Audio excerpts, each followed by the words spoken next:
Chicos, muy buenos días. El día de hoy vamos a hablar sobre un tema muy interesante y muy importante de las ciencias sociales. Muy bien, vamos a iniciar este segundo periodo con la mejor energía y con la mejor disposición para aprender. Muy bien, lo primero que vamos a hacer es escribir la fecha del día de hoy. Today is Tuesday. Repeat, Tuesday. Very good. What is the month? Excellent. The month is April. Repeat. April. Very good. And what is the number? Excellent. The number is 14. And what is the year? Very good. The year is 2020 or 2020. Muy bien, chicos, vamos a iniciar con nuestra ronda de preguntas y para hoy lo vamos a hacer con el dado preguntón. Entonces voy a lanzar el dado preguntón y vamos con la primera pregunta. Y dice así: ¿a qué se dedicaban los pueblos nómadas y sedentarios? Muy bien, ¿a qué labores o a qué se dedicaban esos pueblos nómadas o esos pueblos sedentarios? Muy bien, pausamos nuestro video y respondemos en los comentarios. Vamos con la segunda pregunta. Y dice así: ¿de qué están hechas las viviendas de los nómadas y de los sedentarios? Muy bien, entonces, ¿cómo estaban constituidas o de qué estaban hechas esas viviendas? ¿De esos nómadas o de esos sedentarios? Vamos con la pregunta número 3. Bien. Y dice así: ¿qué hizo que los nómadas pasaran a ser sedentarios? Entonces, ¿qué sucedió o qué cambio hubo para que esos nómadas se convirtieran en pueblos sedentarios? Muy bien, y vamos con la última pregunta. Y dice así, cuarta pregunta, y dice así: ¿qué sabes sobre los pueblos nómadas y los pueblos sedentarios? Entonces, ¿qué sabemos acerca de estos dos pueblos? Muy bien, entonces, teniendo en cuenta lo que ya habíamos visto y teniendo en cuenta estas preguntas, y ustedes ya lo deducen, el tema de hoy es nomadismo y sedentarismo.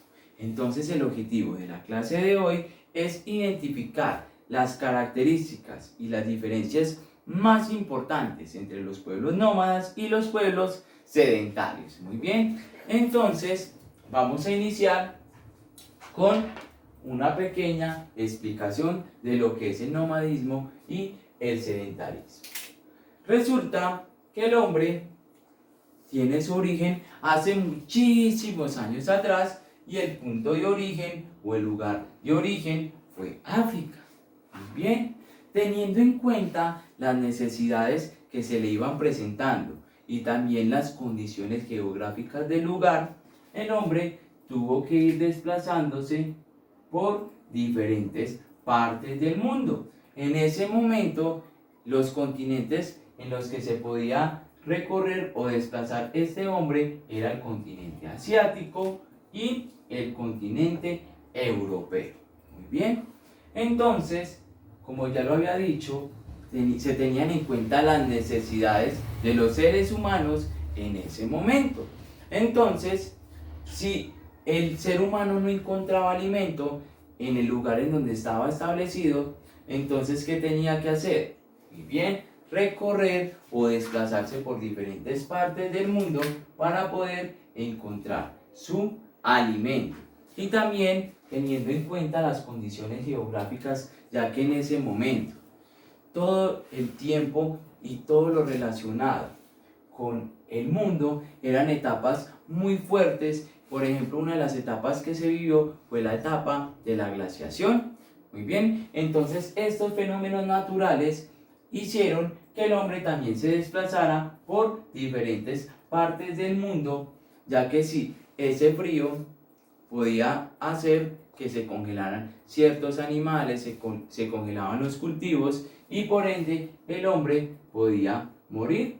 Entonces, para garantizar esa supervivencia, es decir, de que el hombre sobreviviera a todas esas condiciones, entonces es como se tenía que desplazar. Y aquí tenemos el primer concepto, y es el concepto de nomadismo, que es el estilo de vida en el que el hombre tuvo que desplazarse por diferentes lugares del mundo, teniendo en cuenta sus necesidades y teniendo en cuenta los fenómenos o las características geográficas de los lugares por donde él visitaba. Muy bien, y vamos con el sedentarismo. Resulta que después de tanto desplazarse el hombre por todo el mundo, resulta que se fueron estableciendo lugares en todo el planeta Tierra en los cuales las condiciones de vida eran más favorables para el ser humano. Y es allí donde el hombre decide asentarse, es decir, establece su comunidad o su sociedad. Estas primeras comunidades sedentarias, nómadas, dieron origen a las comunidades sedentarias. Muy bien, y aquí ya tenemos el concepto del sedentarismo, que también es el estilo de vida, pero en el que el hombre se establece en un lugar fijo, teniendo en cuenta también sus necesidades y teniendo en cuenta las características geográficas del lugar en donde se ha establecido. Muy bien, resulta que con el paso del tiempo y también teniendo en cuenta todas estas características, al fin de muchos años, también el hombre logra llegar al continente americano. Muy bien, entonces, tanto los nómadas como los sedentarios, en primer lugar, se establecían de manera individual, pero teniendo en cuenta que se iban estableciendo en comunidades, es decir, en un conjunto de personas, iban conformando las pequeñas comunidades o los pequeños grupos humanos que habitaron en su primer momento por todo el mundo. Muy bien, entonces aquí tenemos ya el concepto entre nomadismo y sedentarismo. ¿Lo recuerdan? Muy bien. Los nómadas eran aquellos que se desplazaban por diferentes lugares del mundo, ya que en los lugares en donde vivían o en donde habitaban no se daban las condiciones necesarias para la supervivencia del hombre. En cambio, el sedentarismo surge después de que esos pueblos nómadas empiezan a desplazarse por lugares del mundo y se establecen en un lugar fijo, ya que encontraron todas las condiciones necesarias para sobrevivir. Muy bien, chicos, vamos a terminar esta primera etapa de explicación y vamos a continuar con una segunda etapa de explicación.